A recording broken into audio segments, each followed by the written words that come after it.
नरेंद्र मोदी जी का काम 272 में नहीं चल रहा। आदिल भाई जी कह रहे हैं 272 में काम नहीं चल रहा मोदी जी का। अगर संविधान बदलना है तो 2/3 बहुमत चाहिए, इसलिए आप लोग ज्यादा से ज्यादा सीट दीजिए, हमें संविधान बदलना है। बाबा साहब डॉक्टर भीमराव अंबेडकर भारत के संविधान के निर्माता के सपनों को जमीन पर पूरा करने का काम अरविंद केजरीवाल कर रहे थे, इसलिए उनको पकड़ के जेल में डाला गया है। हजारों हजार साल से जाति व्यवस्था के कारण जिनको उनका अधिकार नहीं मिला, मंदिरों में प्रवेश करने के नाम पर भी जिनके साथ भेदभाव किया गया, तालाब में पानी पीने के नाम पर भी जिनके साथ भेदभाव किया गया, स्कूल में पढ़ाने के नाम पर भी जिनके साथ भेदभाव किया गया, भारत के संविधान ने समाज के वंचित तबके को, शोषित तबके को, आदिवासियों को, दलित समाज को, पिछड़े समाज को आरक्षण की व्यवस्था दी। भारतीय जनता पार्टी और आरएसएस के लोग अगर दोबारा सत्ता में 24 में आ गए, याद रखना पूरे मुल्क में दलितों, पिछड़ों और आदिवासियों का आरक्षण खत्म कर दिया जाएगा। इसलिए हम लोग भारत के संविधान को बचाने के लिए, अपने अधिकार और आरक्षण को बचाने के लिए इनसे लड़ाई लड़ेंगे और 24 में इनकी विदाई करेंगे।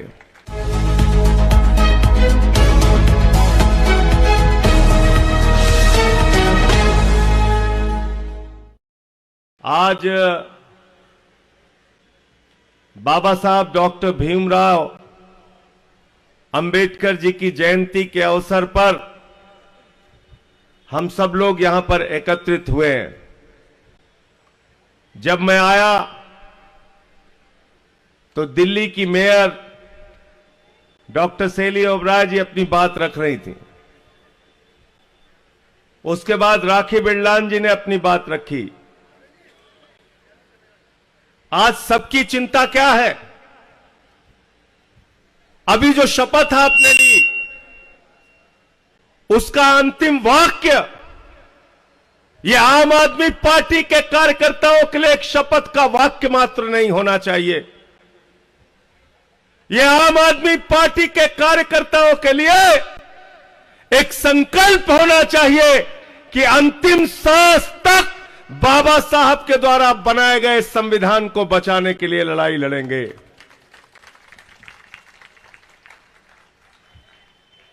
अभी मैं एक वीडियो दिखा रहा था और मैं चाहता हूं कि इसको बार बार लोगों तक पहुंचाइए। आप पूरे देश में इसको पहुंचाइए। अयोध्या के एक माननीय सांसद जी हैं, उन्होंने कहा नरेंद्र मोदी जी का काम 272 में नहीं चल रहा। आदिल भाई, सांसद जी कह रहे हैं 272 में काम नहीं चल रहा मोदी जी का। अगर संविधान बदलना है तो 2/3 बहुमत चाहिए, इसलिए आप लोग ज्यादा से ज्यादा सीट दीजिए, हमें संविधान बदलना है। कितनी खतरनाक बात है, कितनी खतरनाक बात है। भारतीय जनता पार्टी का सांसद खुलेआम कह रहा है कि बाबा साहब डॉक्टर भीमराव अंबेडकर के द्वारा लिखे गए संविधान को बदलना है। मैं आज इस पार्टी ऑफिस के कार्यालय से भारतीय जनता पार्टी और आरएसएस के लोगों को कहना चाहता हूं, जब तक आम आदमी पार्टी का कार्यकर्ता है, भारत के संविधान को बचाने के लिए अंतिम सांस तक लड़ाई लड़ेगा। ये शपथ हमने ली है और इसको हम पूरा करेंगे। आप भारत के संविधान को खत्म करना चाहते हैं? भारत के संविधान में क्या है?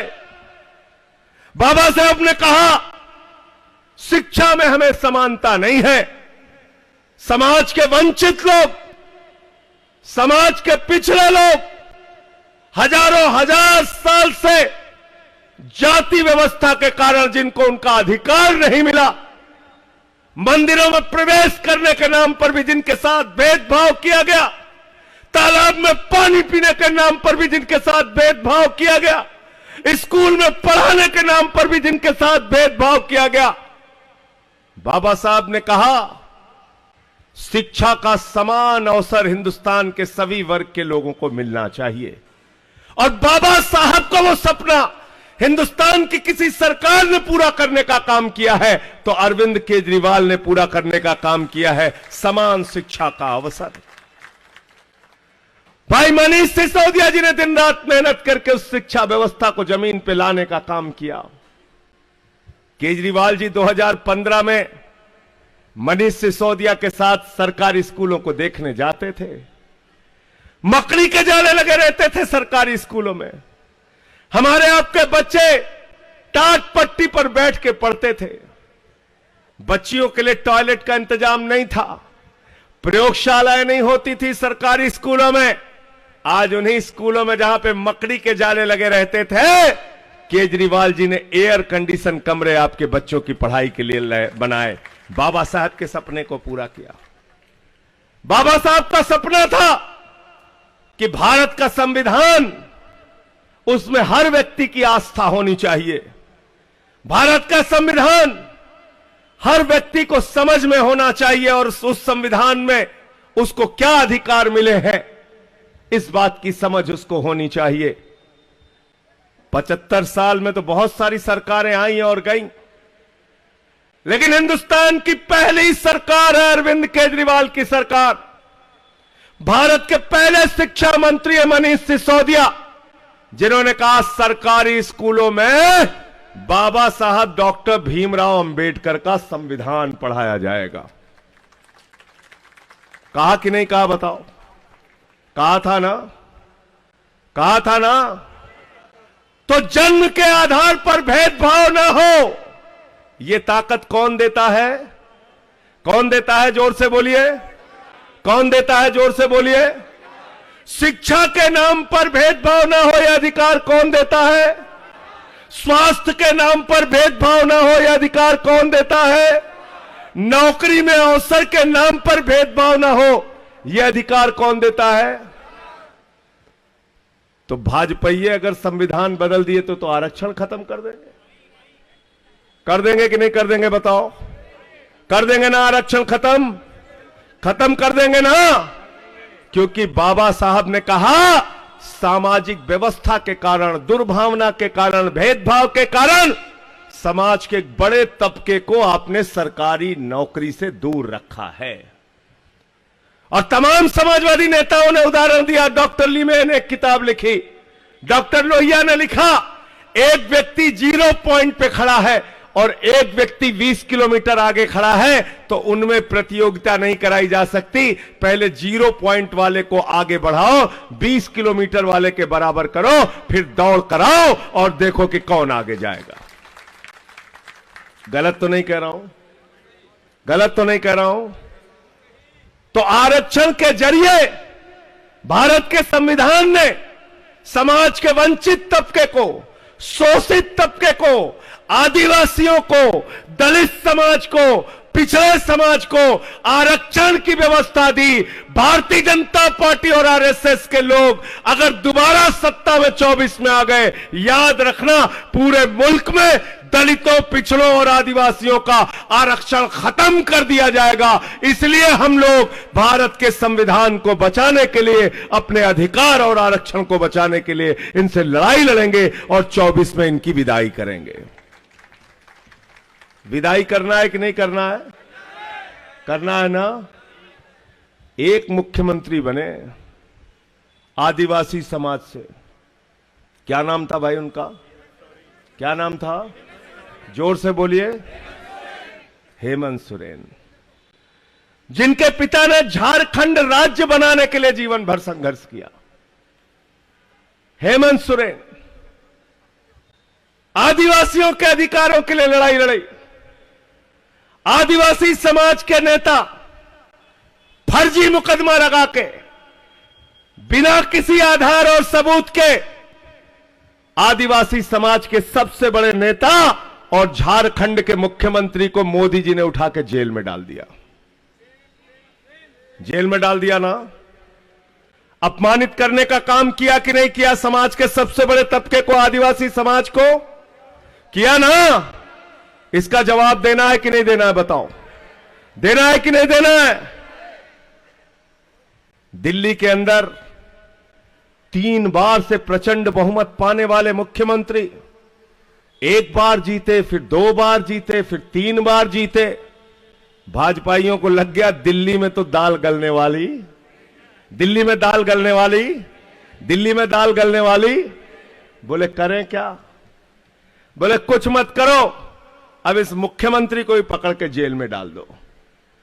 जो मुख्यमंत्री बाबा साहब डॉक्टर भीमराव अंबेडकर के संविधान में लिखी गई एक एक बात को जमीन पे सच कर रहा था, जो मुख्यमंत्री कह रहा था बच्चों को समान शिक्षा मिलेगी, सरकारी स्कूलों में संविधान पढ़ाया जाएगा, दवाएं और इलाज तो मुफ्त मिलेगा, फरिश्ते स्कीम के तहत गरीबों का भी इलाज अगर 50 लाख रुपए भी खर्च होता है तो होगा।